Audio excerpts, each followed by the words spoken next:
Choosing a flying school that is suitable for you is the most important part of becoming a pilot. So in this video, I will tell you the 2 types of flying school in Australia and cover 7 things that you should consider when choosing your flying school.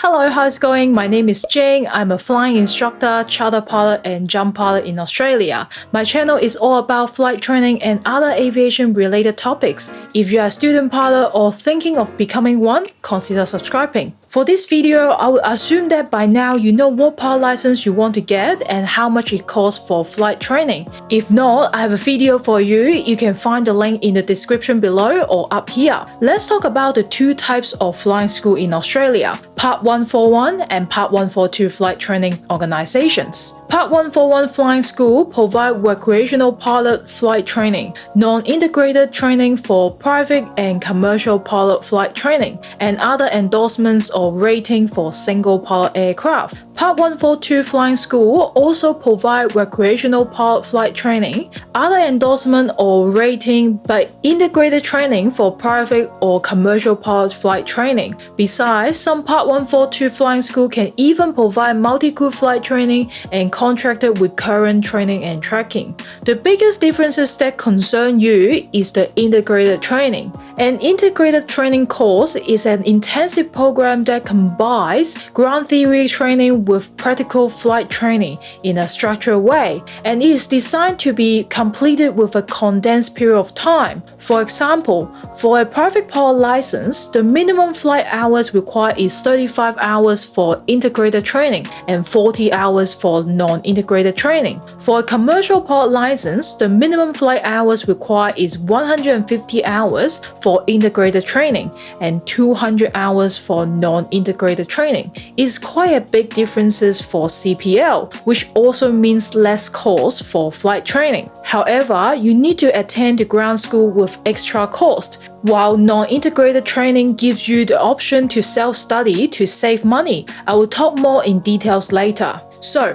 what is the best flying school? There's actually a complicated subject. Everyone has different situations, different preferences, different scheduling, etc. There's no right or wrong answer for this question. Kind of like buying a car or renting a house or apartment. Someone may think a Toyota is perfect because it's reliable and cheap to drive, but you may think, well, Toyota is not really your style of choice. I always say to my students that for a training flight to go ahead, we need weather, aircraft, and instructor. If one of them is missing, the training needs to be postponed. So, number 1, weather. When we talk about weather, it's not ideal to have a day which is very windy or rainy or even stormy. For example, Darwin has stormy weather for half a year, another half is dry but very bumpy and smoky, which is not ideal for flight training. On the other hand, Perth has sunny weather almost 9 months out of the year,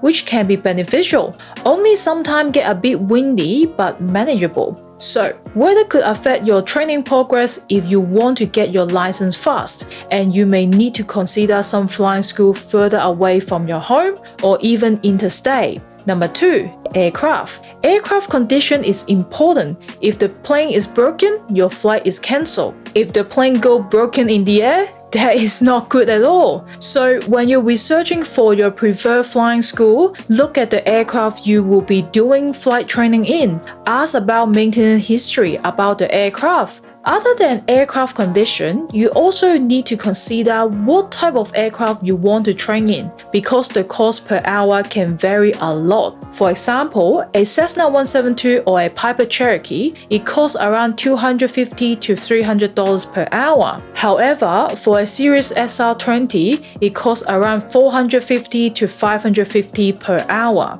Also, apart from aircraft type, there are options of instrument. Steam gauges or glass cockpit. Aircraft with steam gauges typically is older and cheaper. An aircraft with glass cockpit is newer and more expensive. Number 3, instructor. Without instructor, you can't learn flying. So it's important to do research on instructors in the same school or different schools. The instructor's schedule is important to you. For example, if you only can do flight training on weekend and the instructor only work weekday, then he or she won't be suitable for you.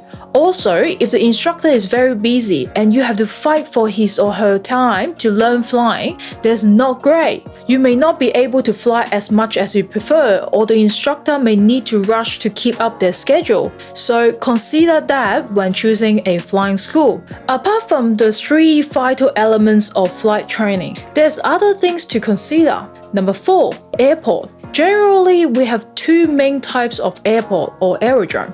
One is control aerodrome and the other one is non-control aerodrome. We call it CTAF aerodrome. CTAF aerodrome has the advantage of minimizing ground time, which costs money. Your flight training cost is charged from the start of the engine to the shutdown of the engine. So if you stay on the ground longer, you pay more money. In control aerodrome, in general, there are more traffic in these aerodromes. The air traffic controller will need to manage the traffic. Sometimes delay will occur on the ground. So consider the airport type when choosing a flying school. Number 5, customer service. When you walk into a flying school and the staff didn't welcome you, they just carry on doing their own stuff, what will you think? There's definitely not a nice feeling. If they don't give you the attention when you're a new potential customer, imagine that your treatment when you're a student pilot there. So consider the customer service when choosing a flying school.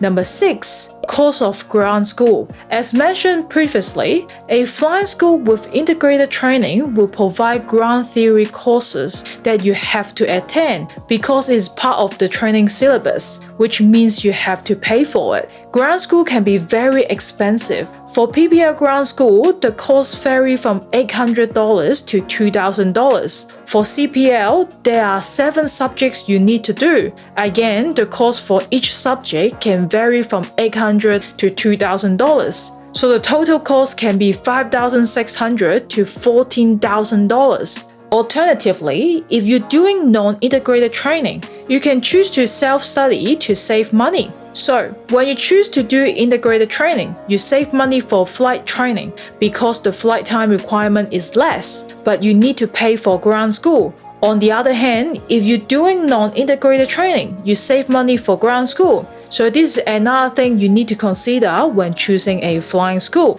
Number 7, other costs incurred during flight training. We have talked about the cost of flight training and ground school. There's actually other possible expenses, such as instructor hire fee, landing fee, touch and go fee, housing, car hire, GST, and credit card surcharge. First, instructor hire fee. Some flying schools separate the flight training costs into aircraft hire and instructor hire, so be careful with that. Second, landing fee and touch and go fee. Again, some flying schools don't include these fees into the flight training costs. You will be charged separately. Third, housing and car hire. If you choose to learn flying somewhere further away from your home or interstate, you need housing and car hire. So you need to consider these expenses. Fourth, GST. Some flying schools don't present their pricing in GST included. For example, the price is $300 plus GST, which means it's actually $330. Last, credit card surcharge. Some flying school will charge you 2 to 3% more if you pay using credit card. So, all these hidden expenses can add up quite quickly. Be mindful of that when choosing a flying school. That's it for this video. If you find this helpful, please give it a thumbs up. Comment down below if you have any questions. Also subscribe to this channel so you don't miss any new videos. I will see you in the next video. Bye!